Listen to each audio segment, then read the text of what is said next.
La nuit à Paris portait ce genre d'énergie que seules les grandes métropoles peuvent créer, où des millions de vies se croisent sans jamais vraiment se toucher. Le restaurant arabe Zahara, caché dans un coin élégant d'un quartier chic, était l'un de ces endroits où luxe et tradition se rencontraient sans demander la permission. Les murs recouverts de mosaïques dans des tons de bleu et d'or reflétaient la lumière douce des luminaires en bronze, tandis que l'arôme d'agneau rôti aux épices se mêlait au son discret de conversation en au moins 4 langues différentes. Ce jeudi-là, la salle principale était bondée de cadres concluant des affaires, de couples célébrant des anniversaires et de touristes qui avaient découvert ce joyau via un blog de voyage. Mais personne là-bas ne savait qu'ils étaient sur le point d'assister au début de quelque chose qui changerait au moins 2 vies pour toujours. Si vous aimez cette histoire, abonnez-vous à la chaîne et laissez en commentaire d'où vous regardez. Je veux savoir qui suit. Adel Khalil ajusta sa montre suisse à son poignet, tout en feignant de prêter attention à ce que ses partenaires français discutaient des taxes à l'importation et de la logistique portuaire. À 35 ans, il dirigeait un empire d'investissement qui s'étendait du golfe Persique jusqu'en Amérique latine. Mais cette nuit-là, son esprit était curieusement agité. C'était peut-être le décalage horaire, ou peut-être le fait que son cousin Ahmad avait envoyé le matin la photo de la 5e candidate à l'épouse en 3 mois. Toutes belles, toutes de familles importantes, toutes complètement inintéressantes. Il avait juré il y a 5 ans qu'il ne permettrait plus jamais au sentiment de dicter ses décisions, pas après que Yasmine eut détruit sa capacité à faire confiance à toute forme d'amour. Les lumières de la salle commencèrent à s'atténuer progressivement et une mélodie arabe traditionnelle emplit l'espace de cette nostalgie que seuls les instruments du Moyen-Orient peuvent créer.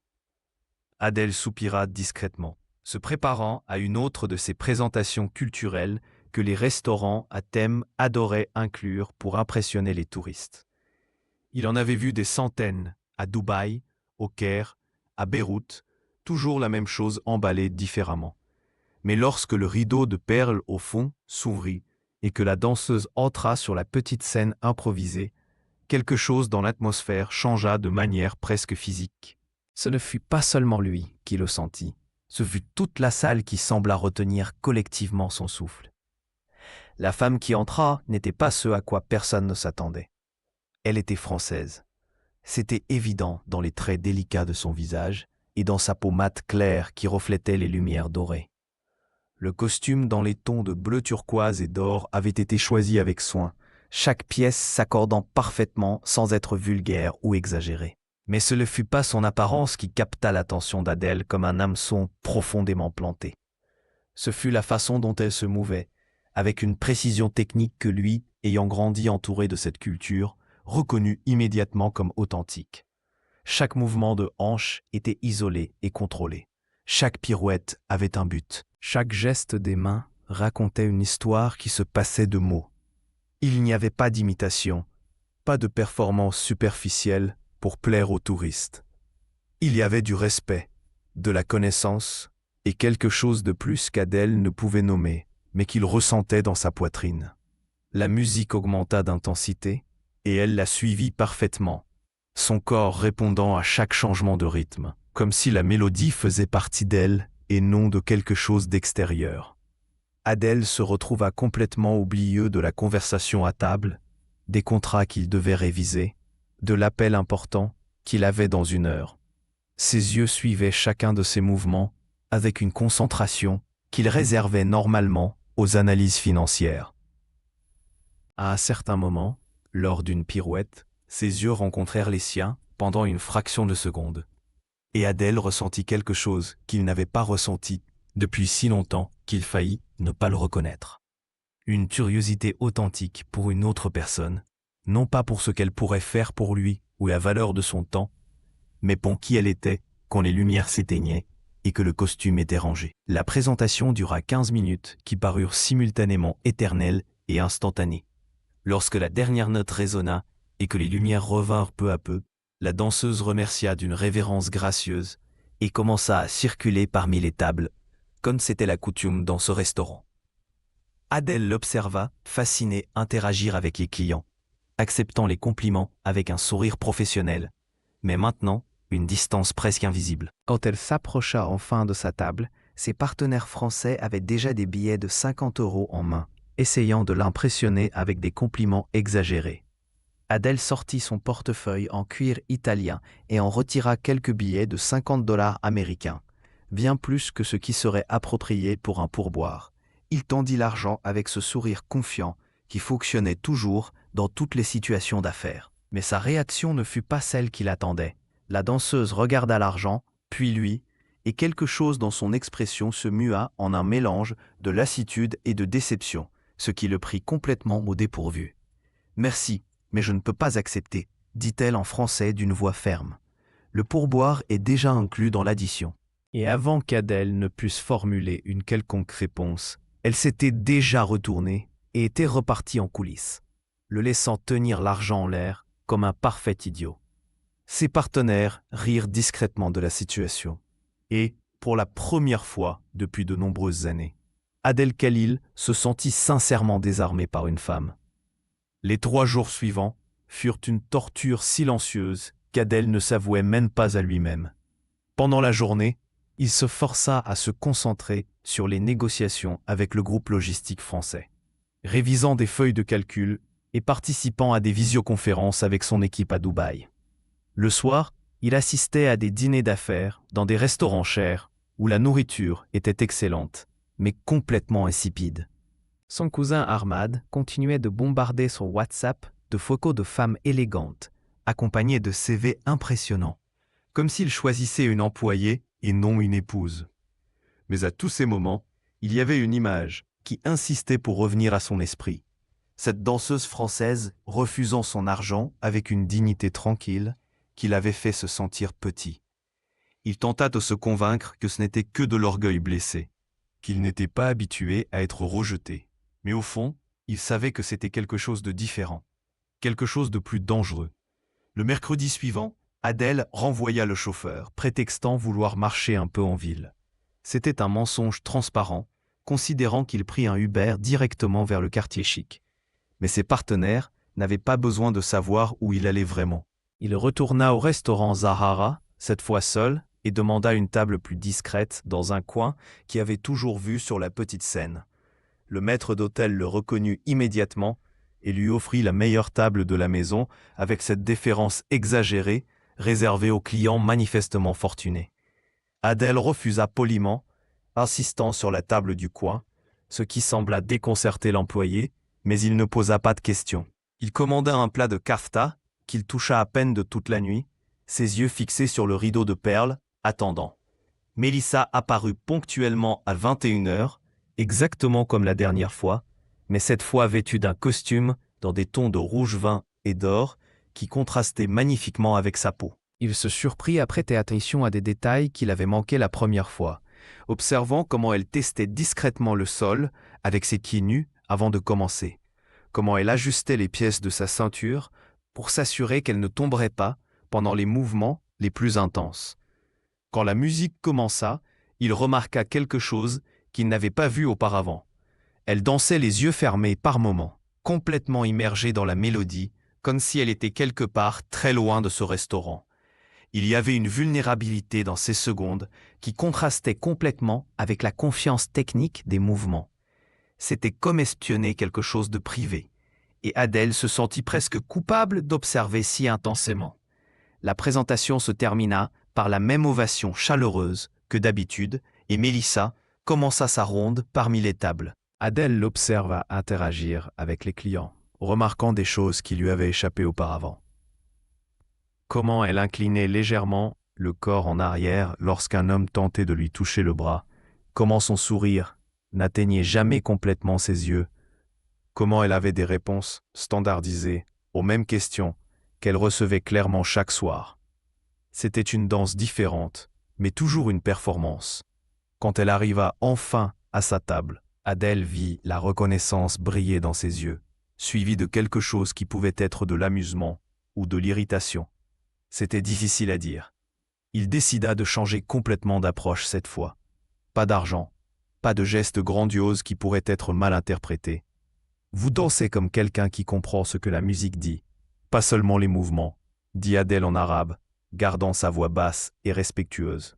Sa réaction fut immédiate et impossible à cacher. Mélissa s'arrêta au milieu de son mouvement pour s'éloigner, ses yeux s'écarquillant légèrement d'une surprise authentique. « Vous parlez arabe » demanda-t-elle en retour en français, son accent parisien devenant plus évident maintenant qu'elle était prise au dépourvu. « Et vous comprenez » répliqua Adèle, toujours dans sa langue, avec un petit sourire, qui cette fois n'avait rien de calculé. Pour la première fois depuis qu'il l'avait vu, ce masque professionnel vacilla vraiment, et un petit sourire sincère apparut au coin de ses lèvres. C'était un sourire complètement différent du sourire professionnel, et Adèle sentit quelque chose bouger dans sa poitrine qu'il préféra ne pas examiner de trop près. « Je vous prends quelques mots et expressions », admit Mélissa, tirant légèrement sa chaise, comme si elle débattait intérieurement de s'asseoir ou non. « J'ai beaucoup étudié la culture quand j'ai commencé à apprendre la danse il y a environ 5 ans. La plupart des gens pensent qu'il suffit de remuer joliment et c'est tout. Mais la danse du ventre a une histoire, elle a des racines profondes. Chaque région arabe a son propre style. Chaque mouvement porte des significations qui remontent à des siècles. On ne peut pas le faire correctement sans comprendre d'où cela vient. » Il y avait de la passion dans sa voix maintenant, une animation qui contrastait complètement avec le ton professionnel et distant qu'elle utilisait avec les autres clients. Adèle se retrouva sincèrement fascinée, non seulement par elle, mais par ce qu'elle disait. « Donc vous n'avez pas d'ascendance arabe ? Vous avez appris tout cela par simple intérêt personnel ?» La question sortit plus sceptique qu'il ne l'avait voulu, portant cette méfiance qui était devenue sa seconde nature après des années à côtoyer des gens qui voulait toujours quelque chose de lui. Le changement dans son expression fut instantané et douloureux à observer. L'animation disparut, remplacée par cette dureté défensive qu'il commençait déjà à reconnaître. « Oui, j'ai appris par intérêt, par passion pour l'art. Certaines personnes font encore des choses parce qu'elles les aiment vraiment, non pas parce qu'elles sont nées obligées, ou parce qu'elles vont gagner quelque chose en retour, » répondit Mélissa avec une froideur cinglante. Elle se levait déjà de sa chaise, regrettant clairement d'avoir baissé sa garde, même pour quelques secondes. « Bonne nuit, monsieur. Profitez bien de la fin de votre repas. » Adèle sentit un désespoir irrationnel s'emparer de lui. Le sentiment qu'il laissait quelque chose d'important lui échappait. « Attendez, s'il vous plaît. Pardon, je n'ai pas voulu vous offenser. Vraiment ?» dit-il rapidement, repassant au français et laissant son accent prononcé devenir encore plus évident dans sa hâte. C'est juste que c'est rare, très rare même, de voir quelqu'un maîtriser quelque chose d'aussi complexe sans avoir grandi, immergé, là-dedans, depuis l'enfance. C'est admirable, vraiment, je suis impressionné. Mélissa sembla l'étudier un long moment, ses yeux sombres, comme si elle essayait de décider s'il méritait une seconde chance ou si elle devait simplement lui tourner le dos et ne plus jamais lui adresser la parole. Adèle se força à rester silencieux, à ne pas essayer de combler le silence avec plus de mots qui pourraient tout gâcher à nouveau. Finalement, elle soupira, et quelque chose en elle sembla céder un peu. « D'accord, écoutez, je donne des cours dans un studio à Montmartre. Si vous voulez vraiment en savoir plus sur la danse et que vous n'essayez pas seulement de faire la conversation. » Elle sortit une carte de visite de quelque part de la ceinture de son costume et la posa sur la table entre eux. « Mais je vous préviens tout de suite, je n'accepte pas les élèves hommes qui pensent qu'ils vont conquérir la professeure au milieu des cours. C'est un travail sérieux pour moi. Ce n'est pas un jeu ni un passe-temps de week-end. » Et cela dit, elle se retourna et s'éloigna, laissant Adèle tenir cette simple carte comme si c'était l'objet le plus précieux qu'il ait jamais touché. Le nom était imprimé en lettres dorées discrètes. Mélissa Santos, danse du ventre et culture arabe. Il n'était pas sûr d'être plus intrigué par la danseuse ou par le fait que pour la deuxième fois consécutive, elle avait réussi à le laisser complètement sans voix et sans savoir quoi faire ensuite. Alors qu'il réglait l'addition et laissait un pourboire généreux au serveur, Adèle décida qu'il visiterait ce studio, même sans avoir la moindre intention réelle d'apprendre à danser. Il y avait quelque chose en elle, quelque chose qui l'attirait d'une manière qu'il n'avait pas ressentie depuis des années. Et Adèle Khalil n'avait pas bâti un empire en abandonnant facilement les choses qu'il voulait. Le studio de Mélissa se trouvait au deuxième étage d'un vieil immeuble commercial à Montmartre, loin du luxe poli des quartiers chics et encore plus loin des hôtels 5 étoiles, où Adèle passait ses journées. Il monta les marches en bois qui craquaient sous ses coûteuses chaussures italiennes, se sentant complètement déplacé dans cet environnement bohème où les graffitis colorés rivalisaient d'attention sur les murs et l'odeur de café d'une boulangerie voisine se mêlait à l'encens. Les murs du couloir étroit portaient des affiches délavées d'anciennes représentations, des photos polaroïdes d'élèves souriantes à différents moments, et un tableau en liège rempli de petits mots et de remerciements écrits à la main. Il y avait de la vie là-bas, de l'histoire, quelque chose d'authentique que les environnements corporatifs où il passait la majeure partie. Par la porte entr'ouverte au fond du couloir, Adèle pouvait entendre de la musique arabe et la voix de Mélissa donnant des instructions en français avec cette patience naturelle de quelqu'un né pour enseigner. Non, Carole, la hanche bouge toute seule. Quand tu relâches la tension de tes lombaires, ça ne sert à rien de forcer. Détends-toi, oublie que je regarde, disait Mélissa, et Adèle pouvait entendre le sourire dans sa voix. Tu es trop tendue. On dirait que tu fais de la gymnastique militaire. La danse du ventre est fluide. Elle coule, respire, se connecte à la musique et laisse le corps répondre naturellement. Adèle se surprit à sourire sans même s'en rendre compte, appuyé contre le mur du couloir, comme un adolescent craignant d'interrompre. Il attendit patiemment 15 minutes jusqu'à la fin du cours, entendant des bruits de pas désordonnés, des rires occasionnels et la voix encourageante de Mélissa, guidant ses élèves à travers des mouvements qui semblaient probablement impossibles pour les débutantes. Quand la porte s'ouvrit complètement et que 5 femmes d'âge varié commencèrent à sortir, toutes discutant animément du cours, Adèle s'écarta poliment pour les laisser passer. Elles le regardèrent avec une curiosité évidente, certaines chuchotant entre elles en passant, clairement intriguées par l'homme en costume qui semblait si déplacé dans ce couloir coloré. Adèle attendit que toutes soient parties avant de frapper légèrement à la porte entr'ouverte. Mélissa était de dos, essuyant son visage avec une petite serviette, portant un pantalon de survêtement noir et un simple débardeur, ses cheveux attachés en un chignon désordonné d'où s'échappaient quelques mèches rebelles. Quand elle se retourna et le vit, la surprise sur son visage fut rapidement suivie de quelque chose qui semblait être un mélange d'amusement et d'incrédulité. C'était la première fois qu'il la voyait sans maquillage de scène, et elle était encore plus belle ainsi, avec sa peau légèrement rougie par l'exercice et cette naturalité qu'aucun costume ne pouvait créer. « Sérieusement, vous êtes venu ?» demanda Mélissa, jetant la serviette sur un banc en bois appuyé contre le mur. « Je pensais que c'était juste des paroles de restaurant, ce truc de dire n'importe quoi, juste pour éviter un silence gênant. » Adèle entra lentement dans le studio, regardant autour de lui avec une curiosité sincère. L'espace n'était pas grand, peut-être environ 40 mètres carrés, mais chaque centimètre avait été utilisé avec soin. Un mur entier était couvert de miroirs qui multipliaient l'environnement. Le sol était en bois clair et étonnamment bien entretenu, et il y avait un système de son moderne, contrastant avec les meubles anciens. Dans un coin, il y avait un petit autel avec des bougies décoratives, de l'encens et une vieille photo qui semblait être celle d'un maître de danse. Des étagères modestes contenaient des foulards colorés, des ceintures à pièces et d'autres accessoires soigneusement organisés. Sur le mur opposé au miroir, des certificats encadrés racontaient l'histoire d'années d'études. Des ateliers en Égypte, des cours au Liban, un diplôme d'une école traditionnelle du Caire. J'ai dit que je trouvais ce que vous faites admirable. Et je le pensais sincèrement, répondit Adèle, observant toujours les détails de l'espace. Je voulais voir de près comment vous enseignez tout cela. Avez-vous construit tout cela seul ? La question sortit sincère, sans aucune intention cachée, au-delà d'une curiosité réelle. Il y avait quelque chose dans ce studio qui racontait une histoire de dévouement, de sacrifice, de quelqu'un qui avait investi non seulement de l'argent, mais son âme dans un rêve.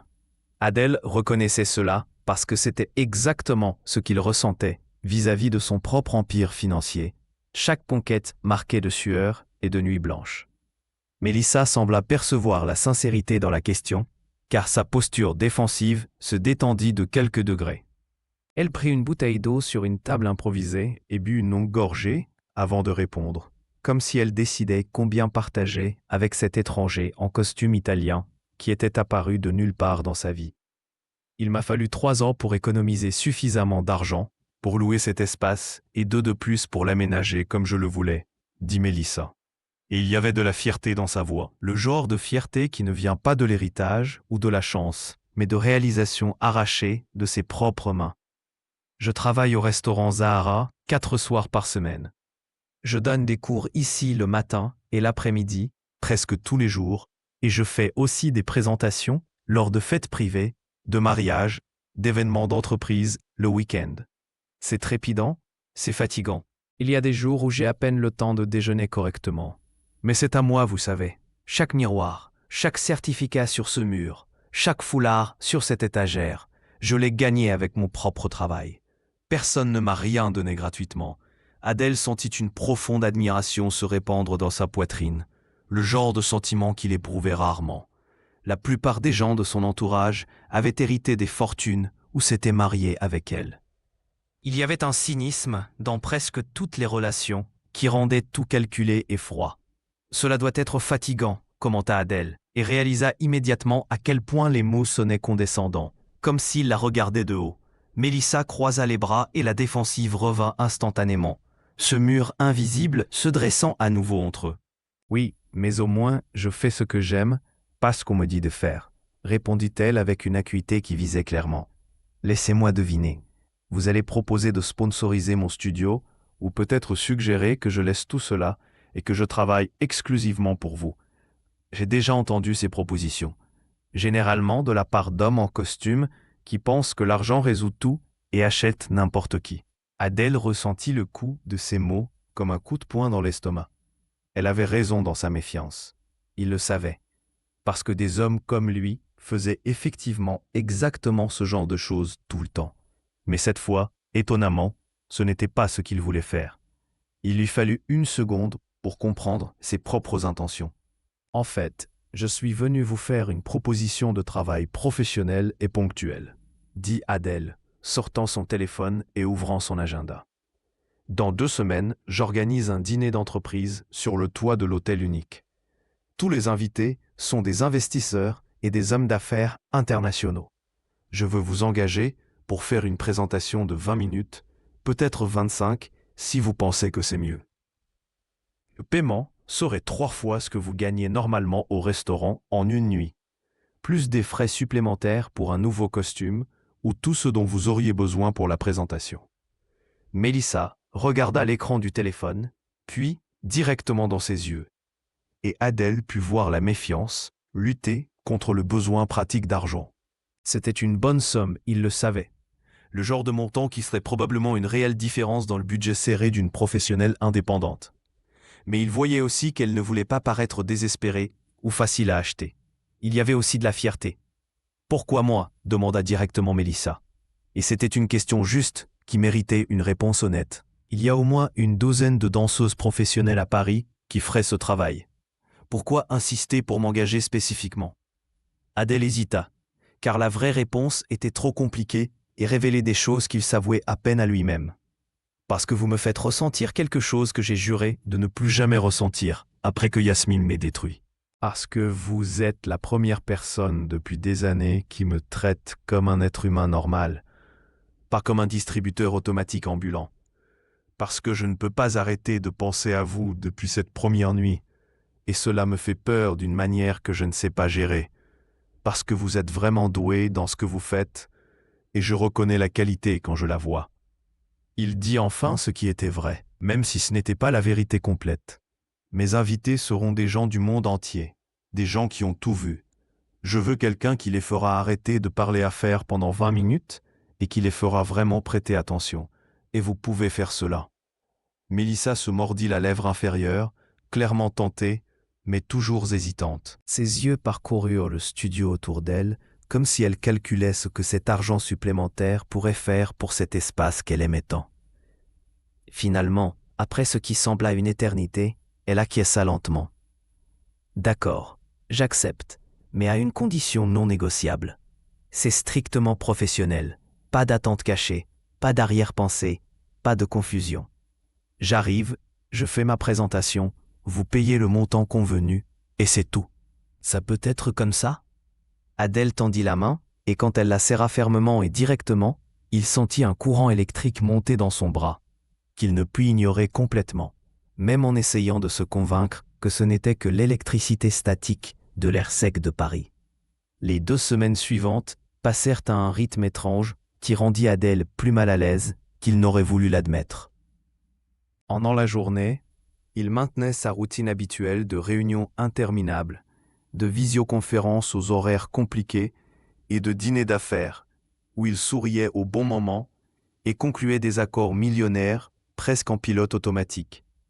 Mais aux moments les plus inattendus, son esprit vagabondait vers ce studio coloré de Montmartre et vers la femme qui avait construit quelque chose de ses propres mains, sans demander l'aide de personne. Il se surprenait à imaginer quelle musique Mélissa choisirait pour la présentation, quel costume elle porterait, si elle était nerveuse ou confiante. Ahmad appela au moins 5 fois cette semaine-là, chaque fois plus insistant au sujet de la fille du diplomate qui ferait une épouse parfaite selon tous les critères familiaux. Il inventa différentes excuses à chaque appel, jusqu'à finalement raccrocher au nez de son cousin, chose qu'il n'avait jamais faite auparavant. Et puis il resta assis dans le silence de sa chambre d'hôtel, se demandant ce qui lui arrivait. Quelque chose changeait en lui, quelque chose qui l'avait enfermé à double tour après que Yasmine l'eut trahi il y a 5 ans. Elle était belle, élégante, d'une famille importante, tout ce qu'une épouse idéale devrait être. Adèle était tombé amoureux comme un idiot, avait planifié toute une vie avec elle, et avait ensuite découvert par hasard qu'elle le trompait avec un homme d'affaires européen, plus âgé, qui avait encore plus d'argent. Le pire n'était même pas la trahison en soi, mais la conversation qu'il avait entendue par inadvertance entre Yasmine et une amie, où elle riait, disant qu'Adèle était beau, mais un peu ennuyeux, et que l'autre homme, au moins, savait s'amuser en plus de travailler. Après ce jour-là, Adèle s'était promis de ne plus jamais permettre aux émotions de contrôler ses décisions. Le mariage serait stratégique et opportun, rien de plus. L'amour était le mot interdit dans son vocabulaire. Mais cette danseuse française têtue était en train de créer des fissures dans cette armure soigneusement construite. Et il ne savait pas s'il devait la laisser faire ou lutter contre. La veille de l'événement, Adèle appela Mélissa pour confirmer les derniers détails. Elle répondit au 3e coup de fil et il pouvait entendre de la musique en fond sonore. Elle était probablement encore au studio. « Salut, c'est Adèle. Je voulais juste confirmer l'heure de demain et savoir si vous avez besoin de quelque chose. » Il y eut une pause de l'autre côté et il put presque la visualiser, levant les yeux au ciel vers le téléphone. « Tout est réglé. Je serai là à 19h. Comme convenu, je n'ai besoin de rien de plus. Merci. » La réponse fut polie, mais professionnelle, maintenant cette distance qu'elle insistait tant à préserver. Adèle aurait dû accepter et mettre fin à l'appel là, mais au lieu de cela, il s'entendit demander « Vous êtes nerveuse ?» Un autre silence plus long, cette fois. « Pourquoi serais-je nerveuse ?» demanda Mélissa en retour, mais il y avait quelque chose dans sa voix qui suggérait que oui, elle l'était. Ce sont des gens importants, un environnement différent du restaurant. Ce serait normal d'être nerveuse, dit-il, et il se surprit de la gentillesse sincère dans sa propre voix. « J'ai dansé dans des endroits pires et meilleurs, répondit Mélissa, mais le ton s'était un peu adouci. J'ai fait des présentations à des mariages de millionnaires, où personne ne prêtait attention parce qu'ils étaient tous ivres, et j'ai dansé à des fêtes de quartier où tout le monde a applaudi debout. Ce qui compte, c'est de bien faire mon travail. Le reste, je ne le contrôle pas. » Adèle sourit seule dans sa chambre d'hôtel, admirant cette attitude. « Vous allez être incroyable, j'en suis sûr. Ces investisseurs ennuyeux ne sauront pas ce qui les a frappés. » Il entendit un petit rire de l'autre côté, rapide et presque gêné, comme si elle avait été prise au dépourvu. « D'accord, chèque arrogant. Je vous vois demain alors. Et arrêtez de m'appeler pour confirmer des choses que nous avons déjà confirmées 2 fois. Vous commencez à ressembler à votre mère. » L'appel se termina, mais Adèle continua de regarder le téléphone plus longtemps que la normale, ce court rire résonnant toujours dans sa tête d'une manière irritamment agréable. La nuit de l'événement arriva avec ce genre de pression que les grandes occasions apportent toujours. Le toit de l'hôtel unique était transformé en un décor d'élégance moderne, avec Paris brillant à travers les énormes fenêtres panoramiques, comme un océan infini de lumière s'étendant jusqu'à l'horizon. Adèle avait engagé les meilleurs fournisseurs de la ville. Des fleurs importées dans des arrangements discrets mais coûteux, des boissons sophistiquées circulant sur des plateaux d'argent, et une sélection de canapés qui avait coûté plus que ce que la plupart des gens gagnaient en un mois. Les invités commencèrent à arriver à 20h. Un mélange international d'hommes d'affaires allemands, d'investisseurs arabes, de cadres américains et quelques Français bien connectés. Tous impeccablement vêtus, tous échangeant des cartes et des informations privilégiées, tout en faisant semblant que ce n'était qu'une réunion sociale décontractée. Adèle circulait parmi les groupes avec son charme professionnel parfaitement calibré, saluant en 5 langues différentes et riant aux bonnes blagues au bon moment. Mais ses yeux continuaient de se tourner vers l'entrée chaque fois que quelqu'un de nouveau arrivait. Mélissa apparut 20 minutes avant l'heure convenue, et Adèle la vit avant même qu'elle n'entre complètement. Elle portait une robe simple, par-dessus ce qui était probablement son costume de danse, et tenait une mallette moyenne avec des accessoires.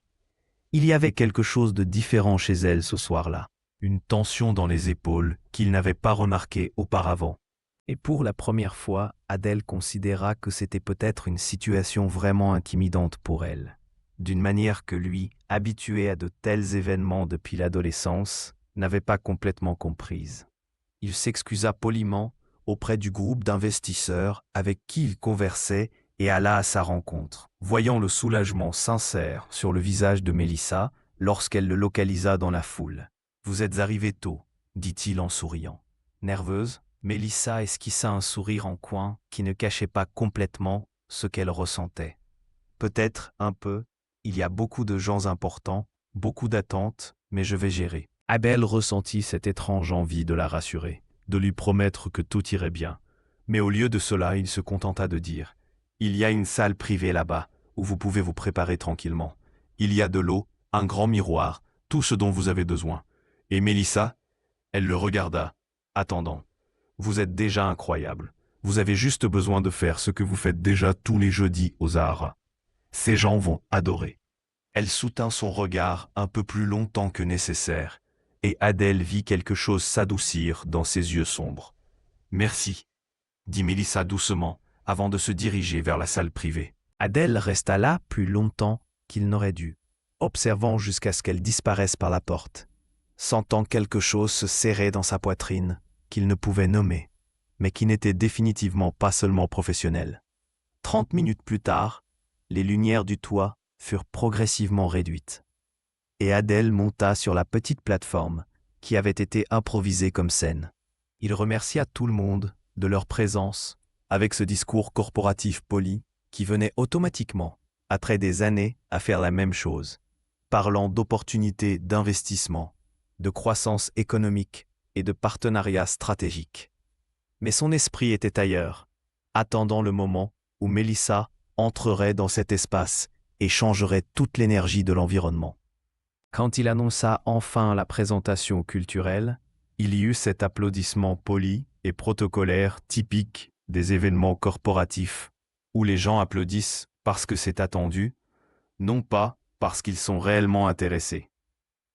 Certains invités en profitèrent pour prendre d'autres verres, d'autres vérifièrent rapidement leur téléphone. Personne là-bas n'imaginait ce qui était sur le point de se produire, sauf peut-être Adèle, qui sentit son cœur s'accélérer d'une manière totalement inappropriée pour un hôte professionnel. La musique commença, une fusion moderne d'instruments arabes traditionnels avec des rythmes électroniques subtils que Mélissa avait choisis personnellement. C'était différent des musiques qu'elle utilisait au restaurant, plus contemporaines, mais sans perdre ses racines culturelles. Et puis elle entra dans l'espace central qui avait été préparé, et le silence qui tomba sur le toit fut presque palpable. Son costume était dans des tons de vert émeraude avec des détails argentés qui captaient et reflétaient les lumières de la ville à l'extérieur. créant une sorte d'effet hypnotique. Mais tout comme la première fois qu'Adèle l'avait vue, ce n'était pas le costume qui retenait l'attention. C'était la façon dont elle se mouvait, la confiance absolue qui émanait de chaque geste. Toute nervosité qu'elle avait montrée auparavant avait complètement disparu au moment où la musique commença. C'était une pure transformation, et Adèle ne pouvait pas la quitter des yeux. Il observa non seulement Mélissa, mais les réactions des femmes qui avaient semblé s'ennuyer à l'idée d'un divertissement culturel, se penchaient maintenant en avant, clairement impressionnées par la technique. Un investisseur saoudien qu'Adèle connaissait bien souriait largement, reconnaissant clairement l'authenticité de la performance. Et Adèle sentit quelque chose d'étrange se tordre en lui, un mélange de fierté et de possessivité qui n'avait aucun sens. Fierté parce que c'était lui qui avait découvert ce talent et l'avait amené sur cette scène. Possessivité parce qu'il voyait tous ses yeux masculins fixés sur elle et voulait crier qu'ils arrêtent de regarder, qu'elle n'était pas à consommer des yeux de cette façon. La pensée était si irrationnelle qu'elle l'effraya. La présentation dura 25 minutes, qui parurent simultanément trop rapides et éternelles. Mélissa utilisa tout l'espace de la zone préparée, interagissant avec le public sans rompre le personnage, entraînant certains invités dans des applaudissements rythmés à des moments spécifiques, créant une expérience immersive qui était complètement différente du format plus contenu du restaurant. Quand la dernière note se termina et qu'elle fit sa révérence finale, l'ovation qui éclata ne fut pas cet applaudissement poli de protocole. Elle fut authentique, chaleureuse, enthousiaste.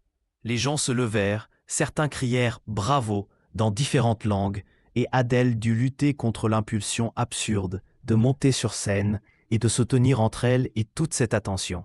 Plusieurs invités s'approchèrent de Mélissa, tous voulant parler, complimenter et prendre des photos. Un investisseur italien proposa de l'engager pour un événement à Milan. Un homme d'affaires américain suggéra une série de présentations dans des hôtels de luxe sur la côte Est. Et l'investisseur saoudien commença à négocier en arabe directement avec elle, clairement impressionné. Adèle observa tout à distance de sécurité. Il y avait quelque chose en elle qui refusait d'être facilement conquise ou achetée. Et cela ne faisait qu'augmenter sa fascination.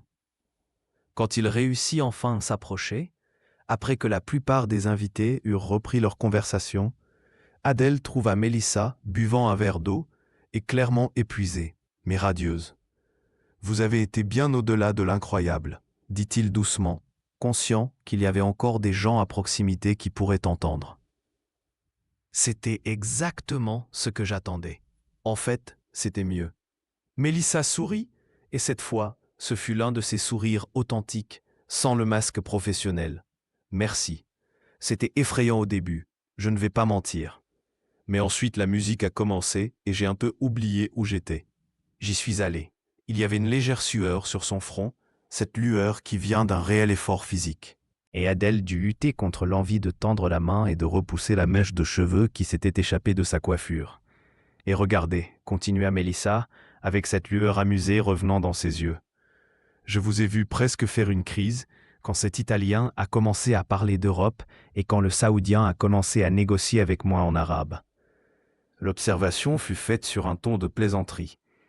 Mais il y avait aussi une curiosité sincère là-dedans. Adèle sentit son visage rougir d'une manière qui ne lui était pas arrivée depuis l'adolescence. « Je n'ai pas.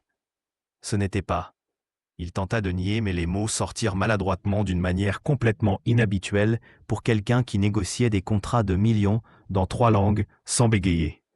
Mélissa rit, un rire léger et sincèrement amusé qu'il n'avait jamais entendu d'elle auparavant. « Détendez-vous, Cheikh. Je ne vais pas m'enfuir à l'étranger en vous laissant ici. J'ai de très bonnes raisons de rester à Paris, en fait. » Quelque chose dans la façon dont elle dit cela, avec ce ton qui portait un poids invisible, donna à Adèle l'envie de demander quelles étaient ses raisons exactement. Mais à cet instant précis, son partenaire français apparut, le tirant pour rencontrer un potentiel investisseur allemand qui devait être impressionné. Il y alla parce qu'il n'avait pas le choix, mais regarda en arrière et vit Mélissa se diriger déjà vers la pièce où elle avait laissé ses affaires. Quand il réussit enfin à se libérer des conversations d'affaires 20 minutes plus tard, elle était déjà partie. ne laissant qu'un message formel sur son téléphone, le remerciant pour l'opportunité et confirmant la réception du virement de paiement. C'était professionnel et distant, exactement ce qu'elle avait promis que ce serait. Mais Adèle continua de regarder ce message bien plus longtemps que raisonnable. Son commentaire sur le fait d'avoir des raisons de rester à Paris résonnant dans son esprit avec un poids qu'il ne pouvait ignorer. Il y avait quelque chose qu'elle ne disait pas, un mystère qu'il avait soudainement, désespérément besoin de démêler. Les jours suivants tombèrent dans une routine étrange où Adèle se retrouva à chercher des excuses pour revoir Mélissa, mais rencontrant toujours des obstacles qui semblaient à la fois externes et auto-imposés. Il retourna au restaurant Zahara 2 fois, mais à ces 2 occasions, elle ne travaillait pas et le gérant l'informa poliment qu'elle avait échangé quelques quarts de travail pour des raisons personnelles. Adèle envisagea de se présenter à nouveau au studio, mais il y avait quelque chose de trop désespéré dans cette idée qui le faisait hésiter. Il avait de l'orgueil, après tout, et n'était pas habitué à courir après quelqu'un de cette manière. Pendant ce temps, le travail continuait d'exiger son attention, avec des réunions s'étendant tard dans la nuit et des décisions importantes à prendre. Mais il y avait maintenant une distraction constante, une inquiétude qu'il ne pouvait nommer, mais qui était clairement liée à cette danseuse française têtue qui était entrée dans sa vie sans demander la permission. Ahmad appela un mardi matin, plus insistant que jamais au sujet du mariage. « Adèle, tu as 35 ans. Tu ne peux pas reporter ça éternellement, » dit son cousin en anglais mélangé à de l'arabe. « La famille de Laila commence à être offensée par tes excuses. C'est une bonne famille. Elle est éduquée, belle, elle serait parfaite pour toi. » Adèle était en train de réviser des contrats quand l'appel arriva. Mais pour la première fois depuis des semaines, l'irritation qu'il ressentit fut différente. Ce n'était pas seulement l'agacement habituel d'être pressé à propos de quelque chose qu'il ne voulait pas faire. C'était une résistance plus profonde, viscérale, comme si accepter ce mariage arrangé maintenant serait une trahison envers quelque chose, bien qu'il ne sût pas exactement quoi. « Ahmad, je t'ai déjà dit que je ne suis pas prêt à en discuter maintenant. J'ai des affaires importantes en cours ici, en France. » Ce fut l'excuse qu'il donna, mais tous deux savaient qu'elle était faible. « Qu'est-ce qui t'arrive » demanda Ahmad, et il y avait une réelle inquiétude dans sa voix. « Tu es différent ces dernières semaines, distrait, évasif. Tout va vraiment bien ?» Adèle ouvrit la bouche pour donner la réponse automatique, que tout allait très bien. Mais les mots ne sortirent pas. Comment pourrait-il expliquer qu'il avait rencontré une danseuse qui travaillait 3 emplois pour maintenir un rêve en vie? Qu'elle avait une indépendance féroce qui le fascinait et l'irritait en même temps. Que pour la première fois depuis Yasmine, il ressentait quelque chose d'autre que du cynisme quand il pensait être proche de quelqu'un. « Je suis juste fatigué, il se passe beaucoup de choses. On en parlera plus tard. » Il raccrocha avant qu'Ahmad ne puisse insister davantage et resta assis en silence pendant plusieurs minutes, regardant par la fenêtre du bureau loué les rues animées de Paris, en bas. Il y avait des millions de personnes dans cette ville et il ne pouvait s'empêcher de penser à une personne en particulier. Le jeudi, Adèle céda finalement et se rendit au studio sans prévenir, arrivant en milieu d'après-midi quand il savait qu'il y aurait probablement des cours. Cette fois, une musique différente jouait, quelque chose de plus animé, et quand il jeta un coup d'œil par la porte, il vit un groupe plus important d'élèves, peut-être une dizaine, toutes concentrées à suivre les mouvements de Mélissa. Mais il y avait aussi quelqu'un de nouveau, une femme plus âgée, peut-être une 50aine d'années, assise dans un coin, observant le cours avec une attention critique. Mélissa semblait plus tendue que d'habitude. Ses mouvements démonstratifs étaient parfaits, mais il y avait une raideur dans ses épaules qui n'était pas là auparavant. Adèle décida de ne pas interrompre et revint plus tard, quand il vit les élèves commencer à partir. Mais la femme plus âgée était toujours là, et il entendit des voix s'élever, en français, venant de l'intérieur du studio. « Tu ne peux pas continuer à faire ça avec ta vie, Mélissa. 3 emplois, aucune sécurité, aucun vrai plan d'avenir. » C'était la voix de la femme plus âgée, chargée de frustration maternelle. « Tu as déjà 30 ans, tu dois penser à la stabilité. » Et il se retrouva paralysé dans le couloir, sachant qu'il devrait partir, mais incapable de bouger. Maman, nous avons déjà discuté de ça 1000 fois, répondit Mélissa, et il pouvait entendre la fatigue dans sa voix. J'ai de la stabilité, oui, à ma manière. Le studio grandit, j'ai des élèves régulières. Le travail au restaurant paye les factures, et j'ai Pierre. Il est ma priorité. Je ne ferai pas de choix basé sur ce que les autres pensent être juste. Pierre. Le nom tomba comme une bombe dans la poitrine d'Adèle, et il sentit quelque chose de froid se répandre dans son estomac. Qui était Pierre? C'est précisément à cause de Pierre que tu as besoin de plus de stabilité, continua la mère de Mélissa. Ce père irresponsable n'aide en rien. Tu es seul là-dedans. Un homme bon, avec des moyens, pourrait... Mélissa la coupa fermement. Je ne vais pas chercher un homme bon avec des moyens, comme si j'étais une personne désespérée qui a besoin d'être sauvée. Je peux m'occuper de Pierre seul. Je l'ai toujours fait. Nous n'avons besoin de personne. Il y avait de la douleur dans sa voix, mais aussi une détermination féroce. Adèle comprit enfin ce qu'il entendait. Un fils. Mélissa avait un fils et apparemment, elle avait été abandonnée par le père de l'enfant. Toute cette défensive, tout ce refus d'accepter de l'aide, toute cette distance qu'elle maintenait, tout prenait sens. Maintenant, il aurait dû partir, digérer cela en privé. Mais au lieu de cela, il se retrouva à frapper à la porte avant de pouvoir mieux réfléchir. Les voix à l'intérieur du studio se turent immédiatement. Mélissa ouvrit la porte, et quand elle le vit là, son expression passa par plusieurs émotions en quelques secondes. Surprise, embarras, irritation, et finalement, ce masque professionnel fermé qu'il connaissait si bien. « Adèle, je ne vous attendais pas, dit-elle, bloquant l'entrée avec son corps. Vous avez besoin de quelque chose ? Il aurait dû inventer une excuse, une raison professionnelle pour être là. Au lieu de cela, la vérité sortit avant qu'il ne puisse la filtrer.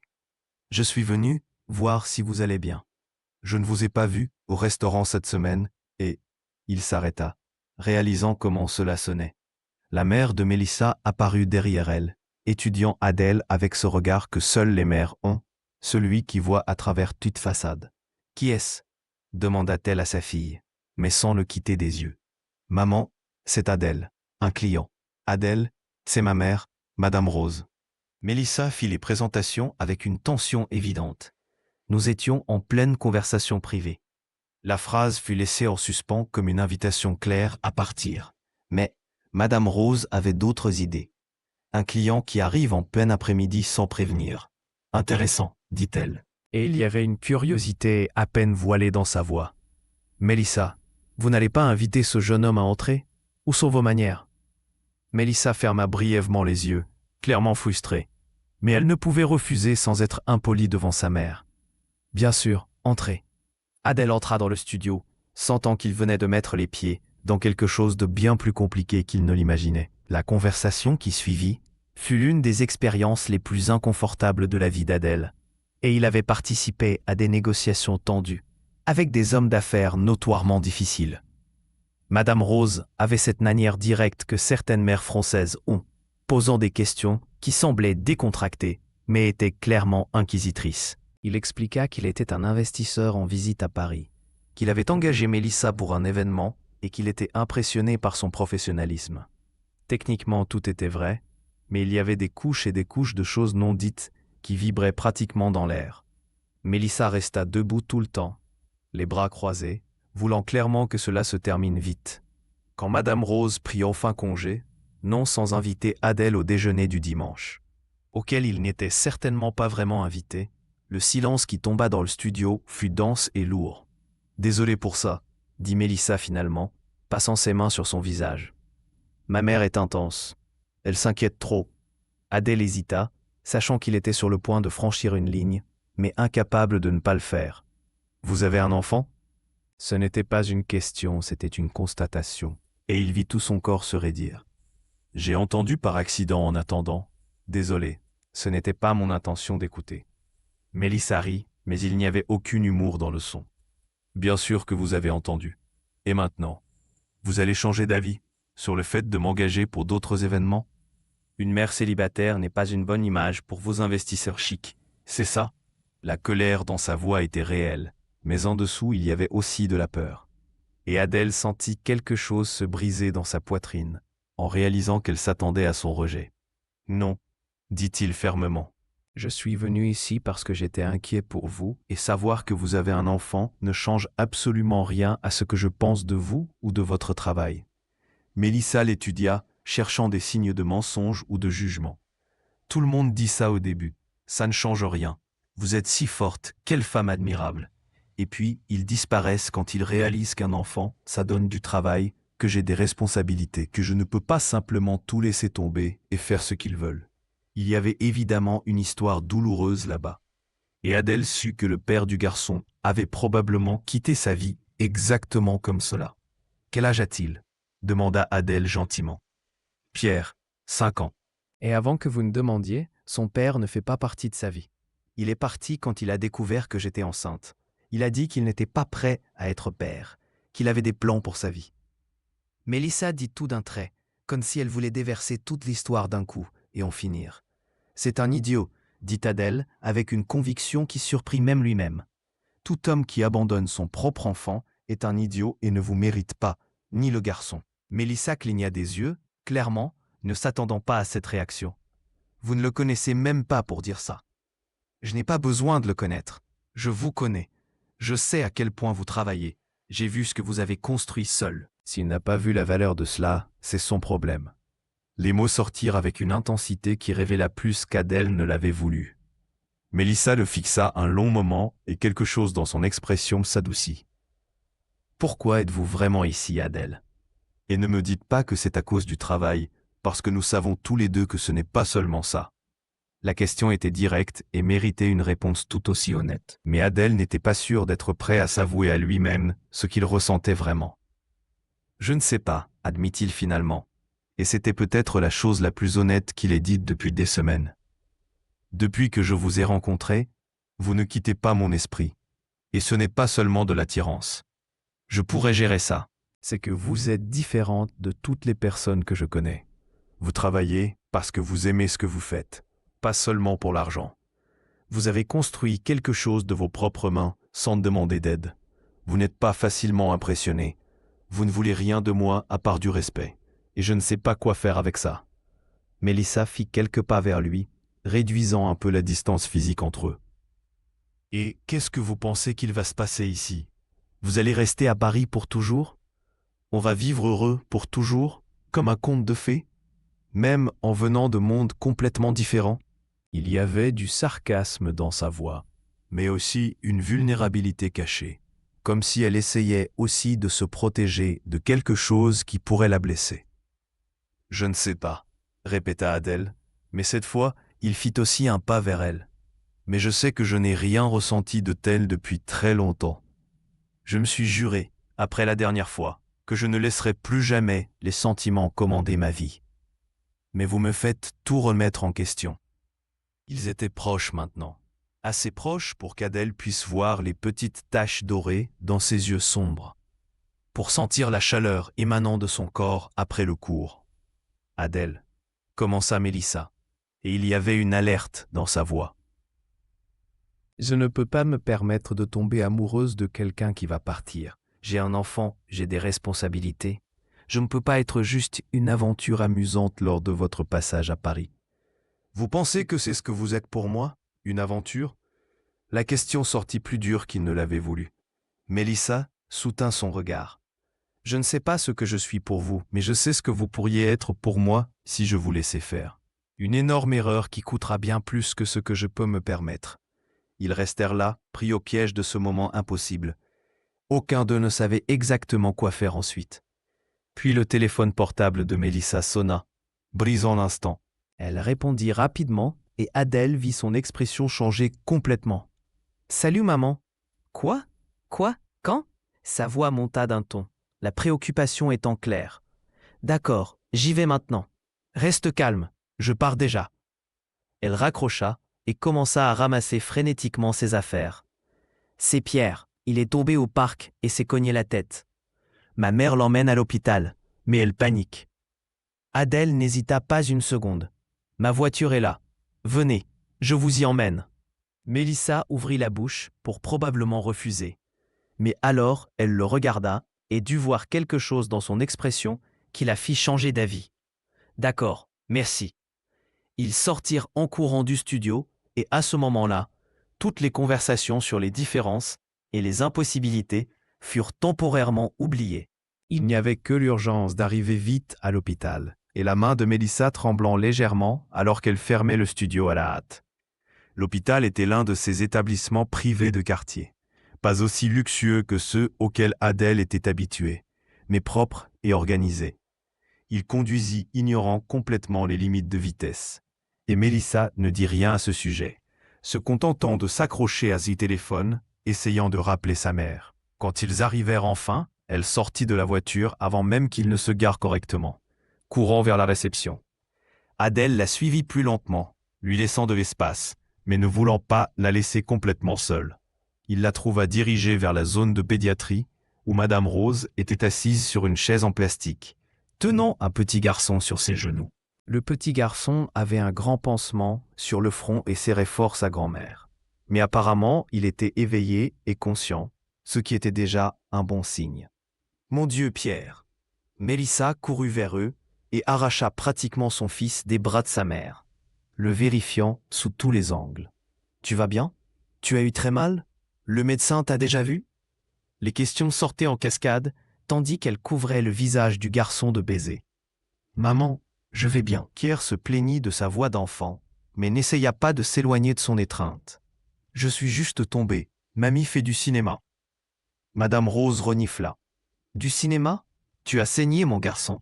Il a fallu 3 points. » Adèle resta là, n'appartenant pas à cette scène, mais incapable de partir. C'est alors que Pierre le remarqua, ses yeux curieux étudiant l'étranger. « Qui est-ce, maman ?» demanda le garçon sans filtre. Mélissa sembla finalement se souvenir qu'Adèle était là. « Oh, c'est un ami. Il m'a emmené ici en voiture. »« Ami ?» Madame Rose répéta d'un ton qui disait clairement qu'elle n'y croyait pas du tout.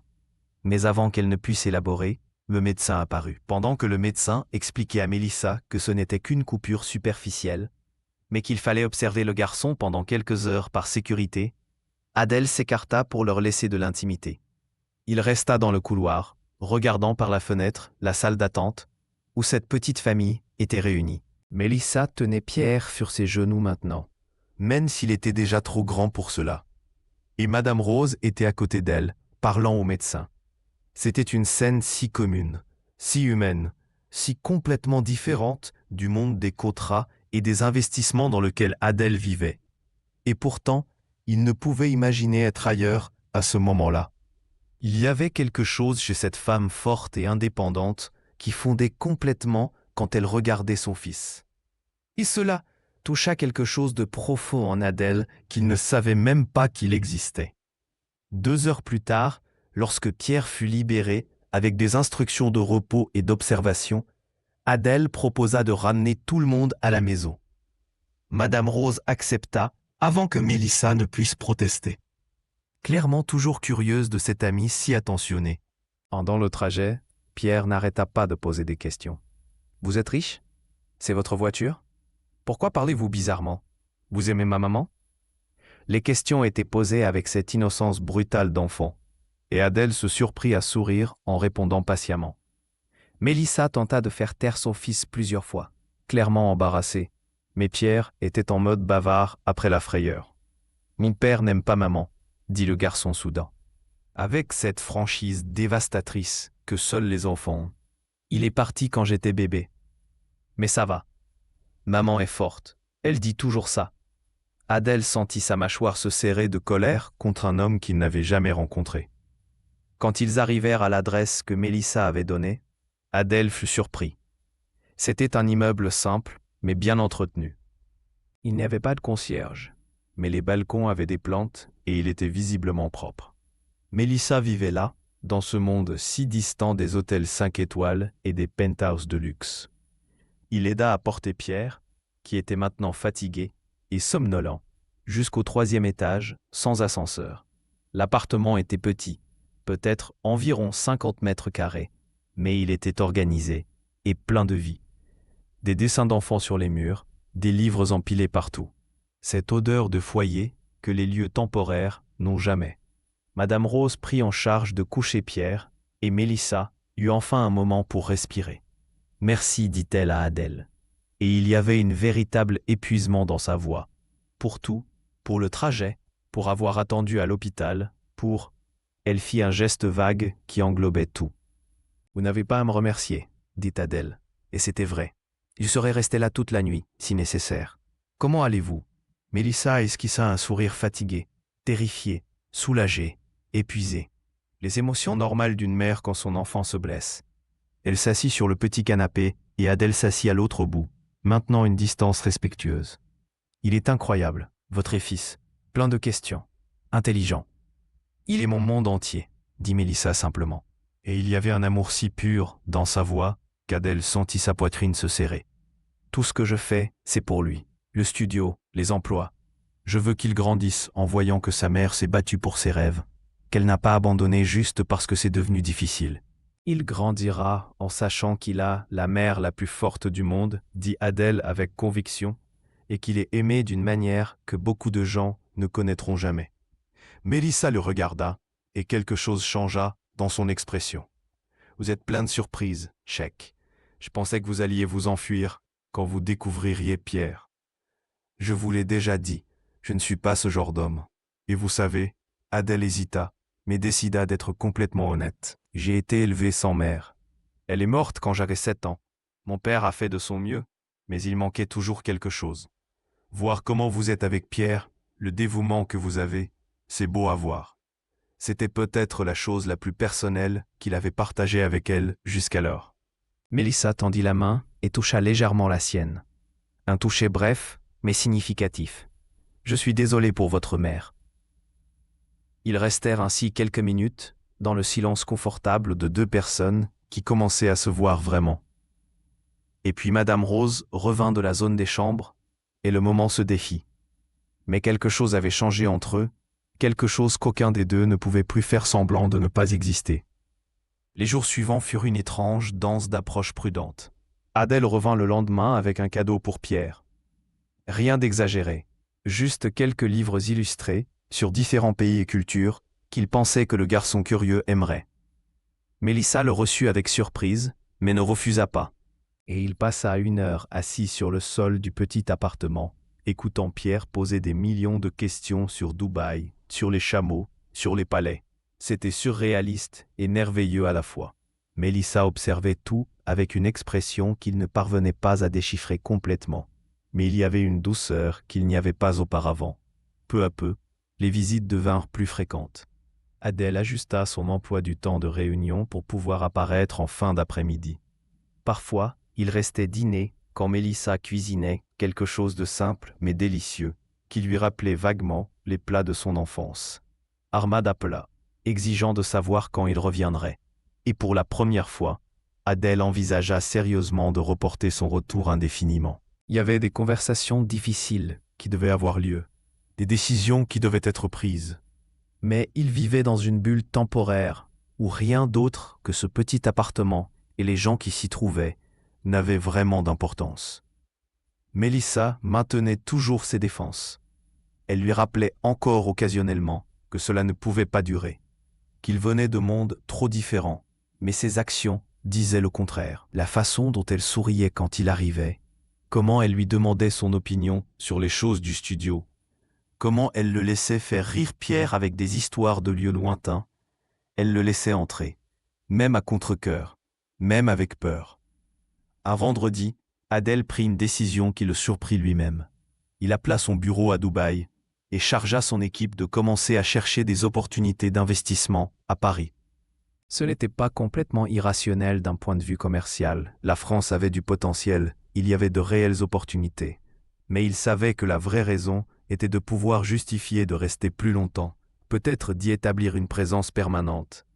Quand il mentionna cela nonchalamment à Mélissa pendant un dîner, elle s'arrêta, sa fourchette en l'air. « Vous pensez rester à Paris ?» Il y avait quelque chose dans sa voix, de l'espoir peut-être, mais aussi de la peur. « Je pense à étendre les affaires ici. C'est stratégiquement logique. » Il tenta de paraître professionnel, mais ils savaient tous les deux que ce n'était pas seulement une question d'affaires.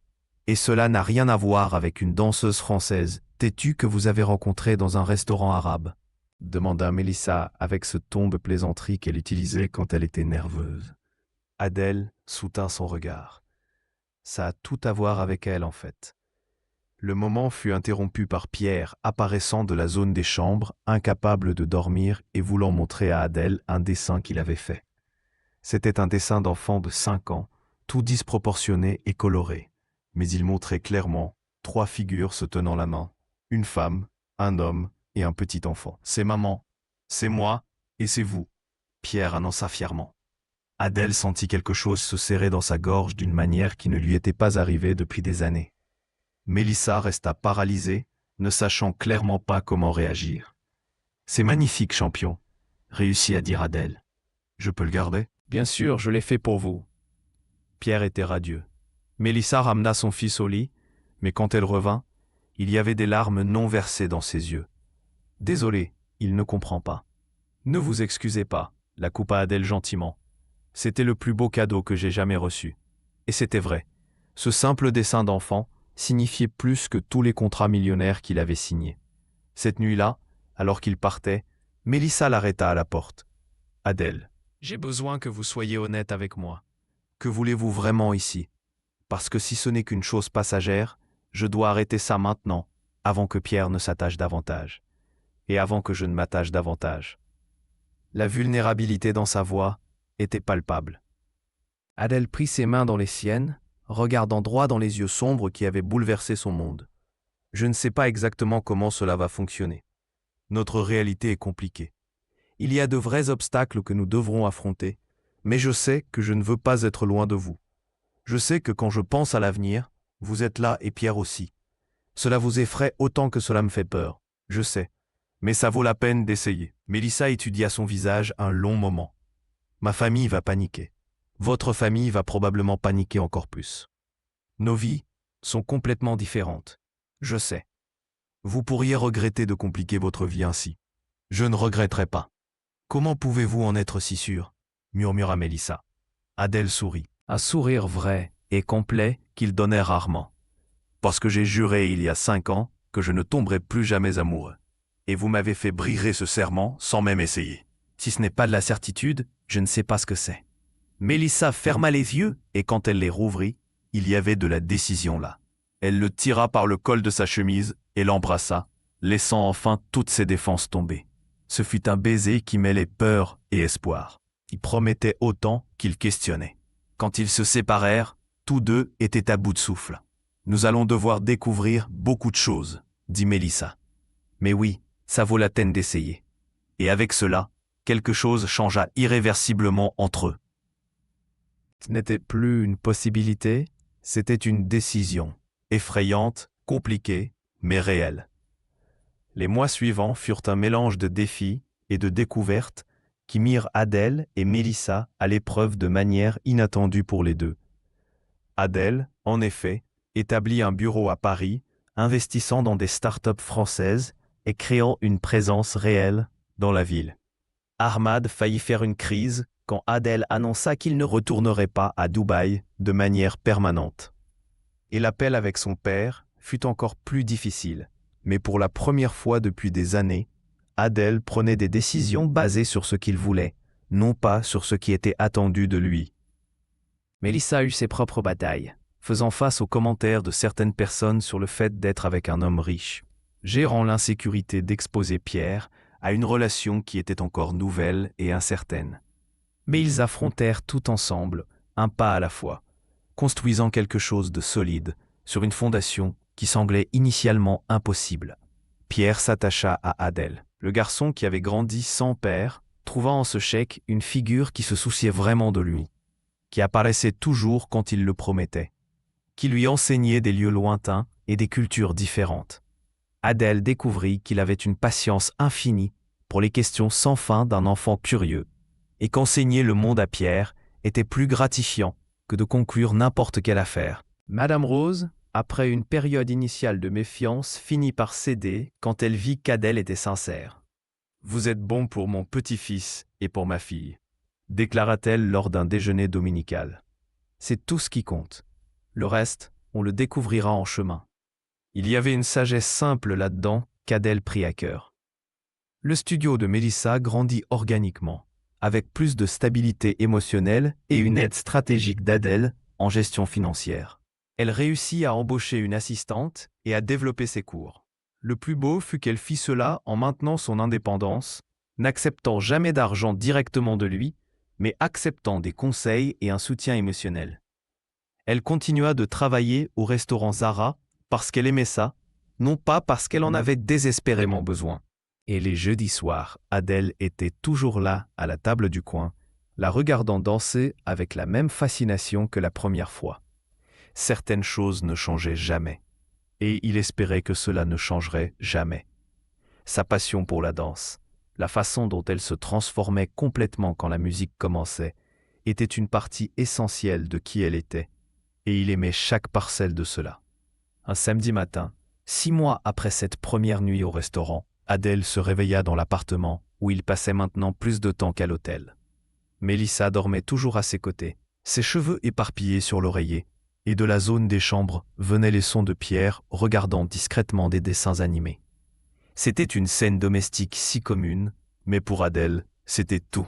Il pensa à comment il en était arrivé là, à toutes les défenses qu'il avait dû abattre, à comment cette femme incroyable était entrée dans sa vie et avait tout bouleversé de la meilleure façon possible.